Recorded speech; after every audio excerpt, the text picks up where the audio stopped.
Breaking news. Ini jadi topik hangat baru-baru ini. Ada kabar yang mengatakan kalau misalnya pemerintah Republik Indonesia kita akan menutup prodi kuliah yang tak lagi relevan dengan kebutuhan masa depan.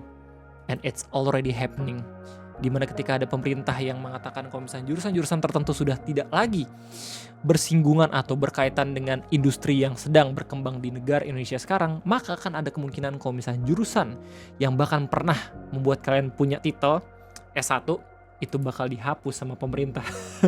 Gue baru pertama kali ngerasain ada berita kalau misalkan pemerintah punya niatan untuk nge-purge beberapa jurusan-jurusan yang ada gitu. Ini baru banget buat gue dan kita bakal bahas bareng-bareng di video ngopi kesempatan kayak ini karena ini rame banget, terutama di Twitter. Itu tuh rame ya, ini diberitain sama Tempo dengan satu kalimat doang ya. Terus habis itu engagementnya udah sampai 5,5 juta dan udah di-retweet sama 10.000 orang. Dia cuma ngabarin Kemendikti bakal tutup prodi yang tak relevan dengan industri. Dimana setelah adanya postingan ini banyak banget yang nge-quote, salah satunya mantan calon presiden kita yang kebetulan mungkin fokusnya di bidang pendidikan juga, Mus Anais atau Pak Anies Rashid Baswedan. Ini pun semakin ramai lagi setelah kalau misalnya udah dari beberapa portal media nasional udah banyak banget yang ngeberitain, Detik Education itu ngeberitain, Kompas ngeberitain, gak cuma Tempo doang dan masih banyak lagi. Kita bakal bahas bareng-bareng jurusan apa yang diniatkan sama pemerintah akan dihapus dan apakah jurusan yang pernah membuat kita bisa kuliah itu beneran akan dihapus ke depannya karena industrinya sudah tidak relevan lagi. Selamat datang di Ngobrolin Personal Indonesia bersama gue, your favorite Uncle Omri. Sebelum ngebahas ini, gue pengen cerita sedikit tentang pengalaman gue dulu ketika kuliah ya. Gue termasuk orang yang kuliah karena gue cuma pengen sekedar nama gue tuh dipampang di papan prestasi. Gak tahu jurusan itu relevan atau kagak buat kerjaan gitu ya. Tapi ternyata gue baru tahu kalau misalnya jurusan gue itu termasuk jurusan yang agak sedikit sulit untuk mencari kerja, apalagi di negara kita tercinta yang emang kurang sensitif isunya kalau misalnya ngomongin soal ilmu cuaca. Sebanter-banternya nih, kalau misalkan gue dan temen gue emang ngebet banget langsung nyari kerja sesuai dengan jurusan di saat gue lulus jadi sarjana, ya paling kita gak jauh-jauh dari CPNS. Itu mah CPNS bener-bener bisa dihitung jari banget ya. Lembaganya apaan aja? BMKG. Oh udah ada anak-anak STMKG. Mereka udah punya sekolah tingginya sendiri. Lapan misalkan. Oh kita udah berubah jadi BRIN. Tapi permasalahannya adalah ketika Lapan buka loker, itu biasanya tuh gak cuma untuk jurusan kita doang, tapi juga untuk jurusan-jurusan lain. Jadi makin banyak persaingannya. Terus ya kementerian terkait, kayak misalnya Kementerian Pertanian juga Kementerian Kehutanan, yang mana kita semua tahu kalau misalnya udah ada jurusan kehutanan juga jurusan pertanian juga. Jadi simpelnya ya emang banyak sebenarnya jurusan-jurusan yang kalau misalnya dilihat dari opportunities atau kesempatan kerja sesuai dengan bidangnya emang sedikit banget secara relevansi. Cuman ya setahu gue kalau misalnya lu punya daya jual yang tinggi sebagai lulusan atau sebagai sarjana, gue yakin lu pun bisa mendapatkan pekerjaan gak cuman di kerjaan yang sesuai dengan jurusan lu, bisa aja mendapatkan pekerjaan di luar jurusan lu. Dan itu pun yang sedang terjadi sama gue sekarang. Bukan ketika gue sekarang jadi YouTuber, tapi ya sebelum pada akhirnya gue memutuskan untuk menjadi YouTuber. Alhamdulillah ya beberapa kali gue ngelamar, gak sedikit juga gue dapat kesempatan kerja gitu, meskipun pada akhirnya dengan sangat amat berat hati ya gitu. Gue akhirnya gue tolak-tolakin karena kurang sesuai dengan ekspektasi gue. Cuman alhamdulillah gue sekarang udah happy di sini. Dan gue yakin gak cuma gue doang yang ngerasain itu, tapi juga banyak banget teman-teman gue.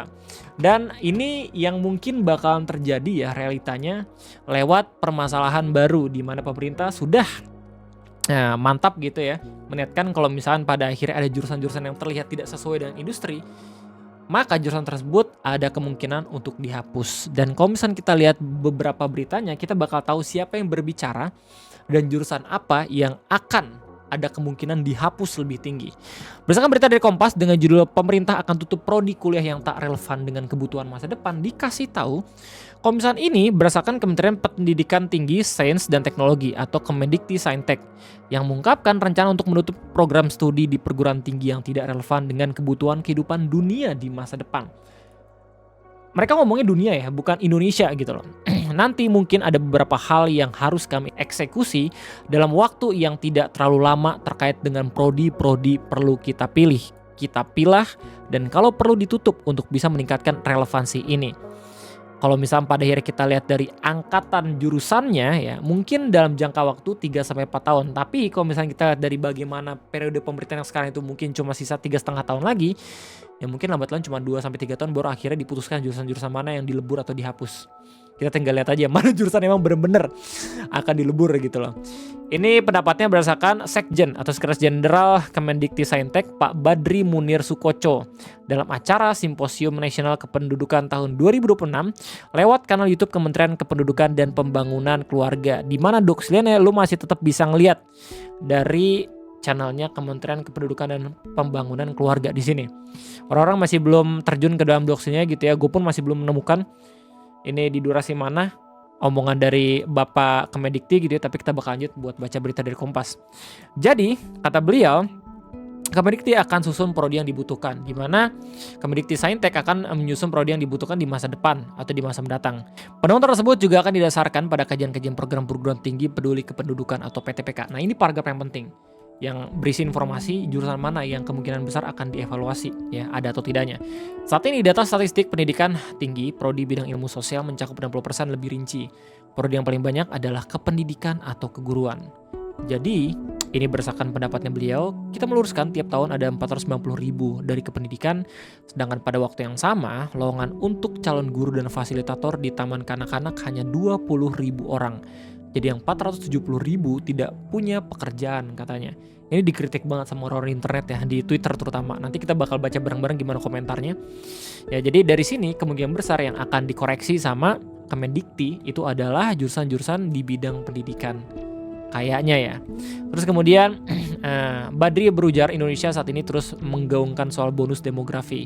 Akan tetapi, jika lulusan pendidikan tinggi yang diharapkan bisa mengantar Indonesia menjadi negara maju tidak disesuaikan dengan kebutuhan pertumbuhan ekonomi ke masa depan, maka tidak akan tercapai tujuan itu. Beliau bilang, kalau bahasa kami saat ini perguruan tinggi yang ada di Indonesia sebagian besar yaitu menggunakan market driven strategy.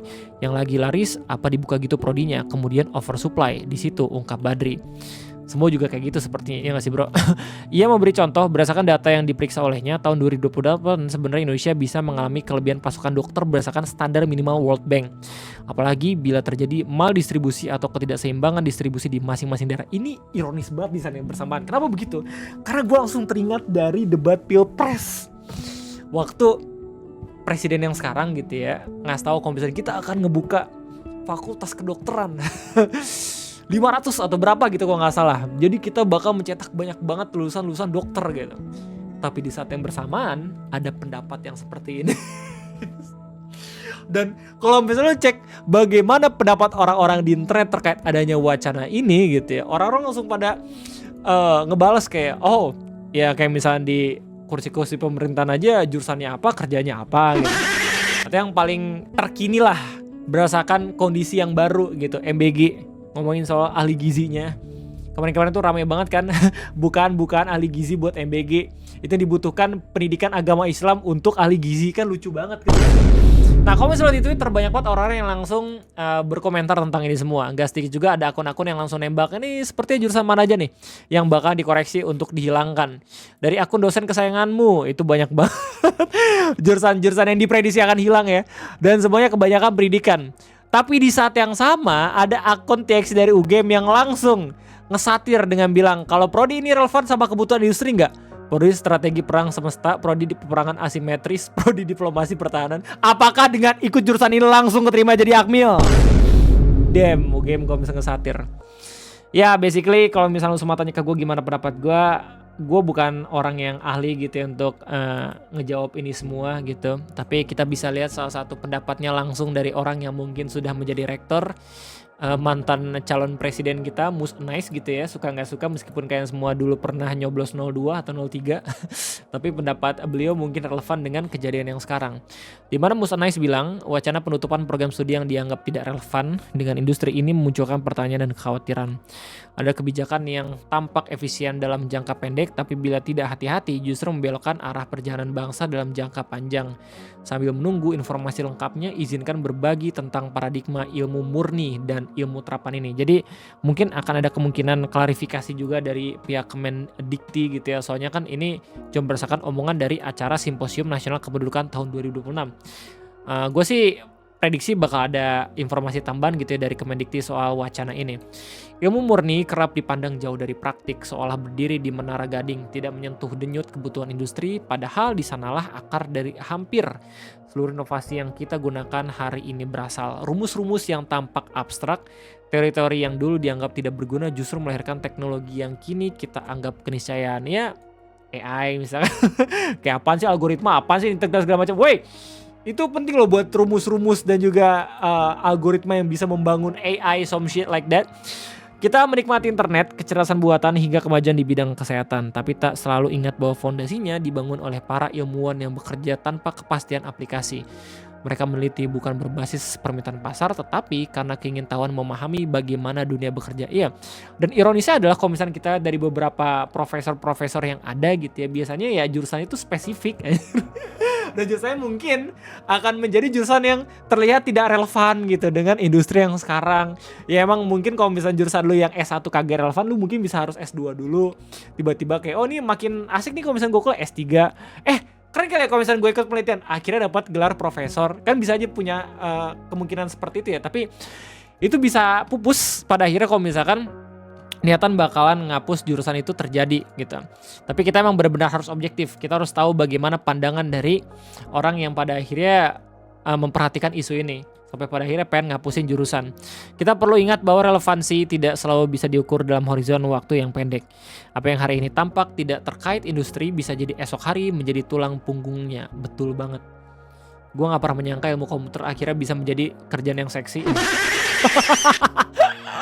Gue cuman kepikiran dulu yang lulus teknik komputer itu jadi OP warnet, tapi ternyata kagak anjir. Kita gak tahu beberapa tahun ke depan kayak gimana. Jurusan gue yang mungkin bakal tidak relevan ya untuk sekarang, kedepannya tiba-tiba ada gempa megatrust segala macam, terus habis kita harus neliti itu semua, gila lu. Mereka bener gitu loh, gak ada yang tahu kedepannya kayak gimana.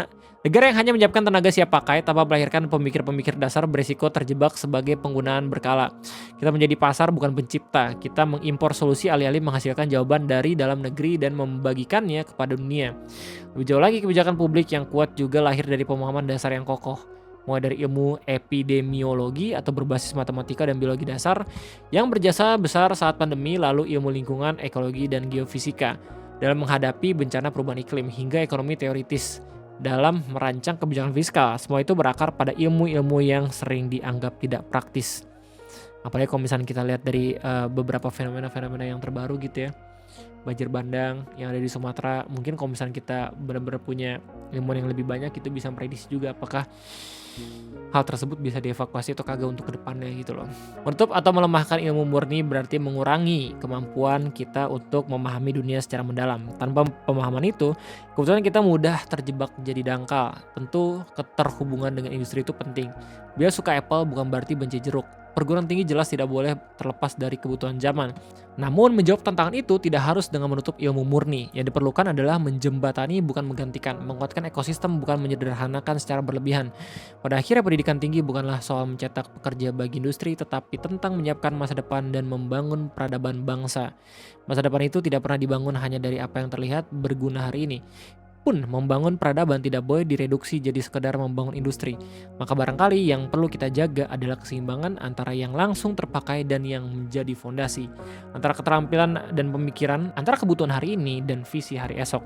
Dengan menjaga keseimbangan itulah kita dapat berdiri tegak sebagai bangsa yang tak hanya mengikuti kemajuan dunia tetapi juga menciptakannya. Lu udah lihat bagaimana pendapat dari orang yang mungkin ada adab gitu ya.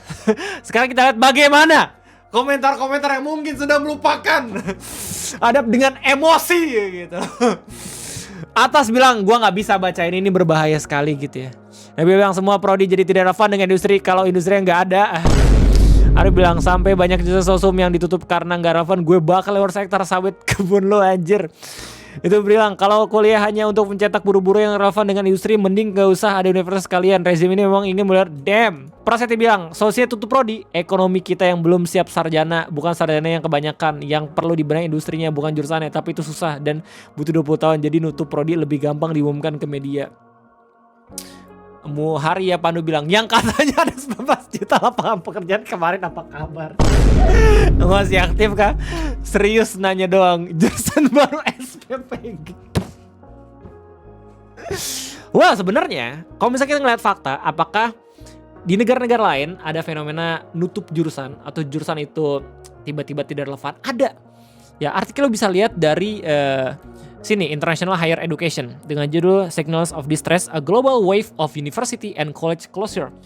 Tapi kebanyakan dari fenomena-fenomena jurusan yang pada akhirnya ditutup itu bukan berarti karena mahasiswanya kebanyakan. Justru terbalik, karena mahasiswanya udah nggak ada. Mahasiswanya paham kalau misalnya jurusan tersebut sudah tidak relevan, makanya tidak diminati. Sementara kalau misalnya kita lihat fenomena di negara kita tercinta, banyak banget calon-calon mahasiswanya yang berpikir semakin tinggi edukasi kita, maka semakin besar peluang kita untuk mencari pekerjaan. Apakah itu salah? Tidak sama sekali. Kalau misalnya pada akhirnya lu mau kerja apapun juga bakal dijabanin, menurut gua jadi sarjana pun gak masalah, anjir. Ya gak sih? Toh sekarang udah ada banyak banget ya yang jadi Gojek tapi sarjana dan segala macam buat nyari-nyari yang lebih proper lagi gitu. Dan lagi pula dengan adanya sarjana ini gitu, dengan adanya jurusan-jurusan yang membuat orang-orang tuh kuliah dulu 4 tahun terus habis itu langsung nuntut mana kerjaan gue. Sebenarnya itu juga ngebantu pemerintah agar seenggaknya ngasih tenggang waktu 4 tahun agar bisa dipersiapkan gitu loh. Pekerjaannya ada atau kagak, iya gak sih? Kalau misalnya pada akhirnya semuanya itu langsung minta nyari kerja waktu SMA, kan pada panik juga, iya gak sih? Apalagi kalau misalnya pada akhirnya jurusan ditutup, itu gimana kabarnya? Well, seperti itu aja mungkin yang bisa gue sampaikan terkait adanya berita jurusan bakal ditutup ya sama pemerintah. Beberapa jurusan. Silakan tulis di kolom komentar bagaimana pendapatnya terkait ya ada ini semua gitu. Gue tunggu banget. Sampai jumpa lagi nanti the next video ngopi. Kita berdoa semoga jurusan lu bukan jurusan ditutup dan semoga ya pekerjaan-pekerjaan sesuai dengan jurusan itu beneran bakal ada untuk kedepannya. Kalau misalnya nggak ada pun semoga lu semua tuh bisa gampang buat nyari kerja di pekerjaan-pekerjaan bidang lain. Sekali lagi terima kasih banyak. Sampai jumpa lagi nanti the next video ngopi. Gue undur diri. Sampai jumpa.